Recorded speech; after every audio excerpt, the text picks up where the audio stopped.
Hello everyone, first time మన channel చూస్తుంటే subscribe చేసుకోవడం మర్చిపోవద్దు. వసుధార ఏంటి శైలేంద్రని కాలేజ్కి ఎంటీని చేయడం ఏంటి, అసలు ఏం జరిగింది తెలుసుకోవాలనుకుంటే ఈ వీడియోని కంప్లీట్గా చూడాల్సిందే. మహేంద్ర, అనుపమ ఇద్దరు ఇంటికి వచ్చేసరికి వసుధార హాల్లో సోఫాలో కూర్చొని బాధపడుతూ కనిపిస్తుంది. అప్పుడే అనుపమ, వసుధార ఈ బాధలో పడి ఏమీ తిన్నట్లు కూడా లేదు, నేను వంట చేసి పెట్టాను, నువ్వు వెళ్ళి వసుధారని సముదాయించి భోజనానికి తీసుకురా అని చెప్పి లోపలికి వెళ్ళిపోతుంది. అప్పుడే మహేంద్ర వసుధార దగ్గరకు వచ్చి అమ్మ వసుధార అని పిలిచేసరికి అప్పుడే వసు పైకి లేచి, మావయ్య వచ్చారా, చూడండి మావయ్య ఆ రాజీవ్ బావ వచ్చి ఏం చేశాడో, రిషి సార్ ఫోటోకి దండ వేయబోయాడు అనేసరికి స్టన్ అయిపోతాడు మహేంద్ర. ఏంటి రాజీవ్ మళ్ళీ వచ్చాడా అని అడిగితే, అవును మావయ్య, రాజీవ్ బావ రావడమే కాదు బ్రతికి ఉన్న రిషి సార్ ఫోటోకి దండ వేయబోయాడు. అయినా ఎందుకని మావయ్య, ఎవ్వరూ నా మాట నమ్మట్లేదు, రిషి సార్ బ్రతికే ఉన్నారు, క్షేమంగా ఉన్నారు, తిరిగి వస్తారని చెప్తుంటే ఎందుకు నమ్మట్లేదు? అయినా వాడి నమ్మకంతో నాకు పనేంటి మావయ్య, దండ వేయబోతే తీసి విసిరి పారేశాను.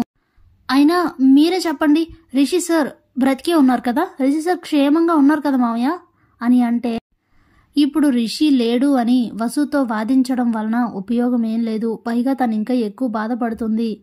తన దారిలోనే వెళ్తూ తనని ఈ భ్రమ నుండి బయటికి తీసుకురావాలి అనుకుంటూ, అవును వస్తారా, రిషి క్షేమంగా ఉన్నాడు, వచ్చేస్తాడు, నీ నమ్మకమే నిజం అవుతుంది అని అంటే ఇక చాలా హ్యాపీగా ఫీల్ అవుతుంది వసు. ఇంతలో అనుపమ వచ్చి, అమ్మ వస్తారా భోంచేద్దాంరా అని పిలిస్తే, అలాగే మేడం, రిషి సార్ వచ్చేస్తారని మావయ్య చెప్పారు కదా, ఇప్పుడు నాకు చాలా ఆకలేస్తోంది, హ్యాపీగా తింటాను అంటూ డైనింగ్ టేబుల్ దగ్గరకు వెళ్ళి కూర్చుంటుంది వస్తారా. అప్పుడే అనుపమ మహేంద్రతో, ఏంటి మహేంద్ర ఇదంతా అని అంటే, నాకు అదే అర్థం కావట్లేదు, ఎలా అయినా తన దారిలోనే వెళ్ళి తనని భ్రమ నుండి బయటకు తీసుకురావాలి అనుపమ, అంతకంటే వేరే ఆప్షన్ లేదు అని అంటే, సరే మహేంద్ర అని అంటుంది అనుపమ. ఇక ముగ్గురు కలిసి భోజనం చేశాక వసుధార కాలేజీలో ఏదో వర్క్ ఉండడంతో ఇక కాలేజ్కి బయలుదేరి వస్తూ ఉంటుంది. ఇంతలో తన కార్కి అడ్డంగా వస్తాడు శైలేంద్ర.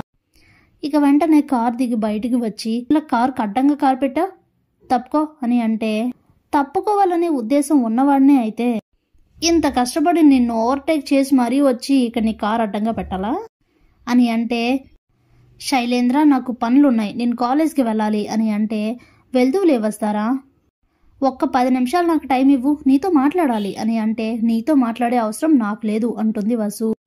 కానీ నాకుంది వస్తారా, ఇప్పుడు నేను చెప్పేది విన్నావనుకో ఇక నువ్వు నాతో మాట్లాడడానికే ఇష్టపడతావు, ఇప్పుడు నీకు నాతో మాట్లాడడమే అవసరం కూడా అని అంటాడు శైలేంద్ర.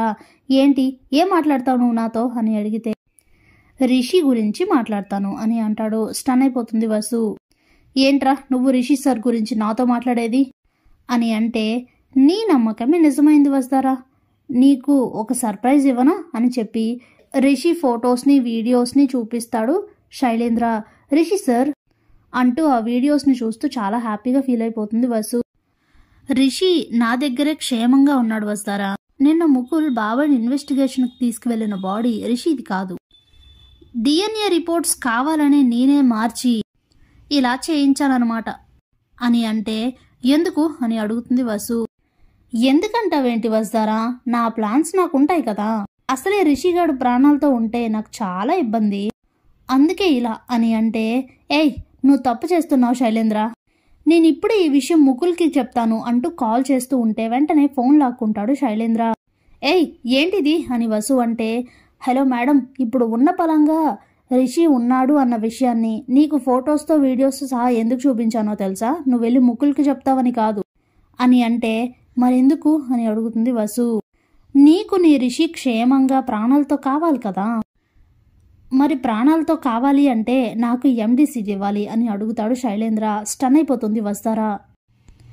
అప్పుడే ఆలోచిస్తూ ఉంటే, వస్తారా ఇక నీకు వేరే ఆప్షన్ లేదు, ఇంతకు ముందే నాకు MD సీట్ ఇస్తాను అని చెప్పి చివరాఖరి నిమిషంలో ఇవ్వలేదు, అప్పుడు రిషి వచ్చినప్పుడు ఇస్తాను అన్నావు, కానీ ఇప్పుడు రిషి వచ్చేంత వరకు ఎదురు చూస్తే నువ్వు నాకు MD సీట్ ఇవ్వవని నాకు అర్థమైంది, కాబట్టి ఇప్పుడు నువ్వు నాకు MD సీట్ని అప్పగిస్తేనే రిషిని ఇప్పుడు బయటికి తీసుకొస్తా, లేదంటే ఇప్పుడు అందరూ అనుకుంటున్నదే నిజం చేసి రిషి ప్రాణాలు తీసేస్తాను, నీకు నచ్చింది చేసుకో, ఇక నీకు ఎక్కువ టైం కూడా లేదు వస్తారా, నీకు రిషి ప్రాణాలతో కావాలంటే నేను చెప్పినట్లు చేయడం తప్ప వేరే ఆప్షన్ లేదు అనేసరికి ఇక వసు, నాకు రిషి సార్ తప్ప ఏమీ అవసరం లేదు.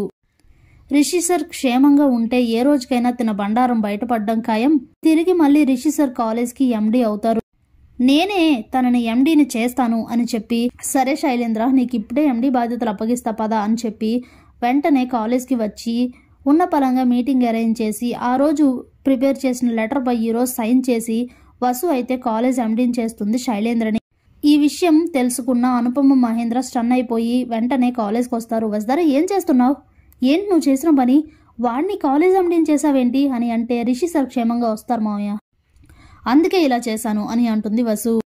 అయ్యో, లేని రిషి ఎలా వస్తాడమ్మా అని అంటే ఇక శైలేంద్ర చెప్పిన మాటలన్నీ కూడా చెప్తుంది వీళ్ళిద్దరికి. ఇంతలోనే శైలేంద్ర ఎంట్రీ ఇస్తాడు. అప్పుడే వస్తారా, శైలేంద్ర, నీకు నువ్వు కోరుకున్న ఎండీ బాధ్యతలు అప్పగించేశాను. ఇప్పుడు రిషి సార్ని ఎక్కడున్నారో క్షేమంగా బయటికి తీసుకురా అని అంటే, ఉంటే కదా తీసుకురావడానికి అని అంటాడు శైలేంద్ర. స్టన్ అయిపోతారు ముగ్గురు.